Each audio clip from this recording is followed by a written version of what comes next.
Hi everyone, it is time for chapter 10 of James and the Giant Peach. It was quite a large hole, the sort of thing an animal about the size of a fox might have made. James knelt down in front of it and poked his head and shoulders inside. He crawled in. He kept crawling. This isn't a hole, he thought excitedly. It's a tunnel. The tunnel was damp and murky, and all around him there was a curious bittersweet smell of fresh peach. The floor was soggy under his knees, the walls were wet and sticky, and peach juice was dripping from the ceiling. James opened his mouth and caught some of it on his tongue. It tasted delicious. He was crawling uphill now, as though the tunnel were leading straight towards the very centre of the gigantic fruit. Every few seconds he paused and took a bite out of the wall.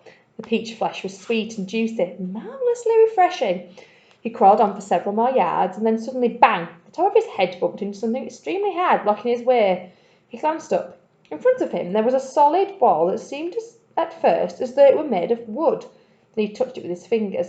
It certainly felt like wood, except that it was very jagged and full of deep grooves. "Good heavens!" he said. "I know what this is! I've come to the stone in the middle of the peach." Then he noticed that there was a small door cut into the face of the peach stone. He gave it a push. It swung open.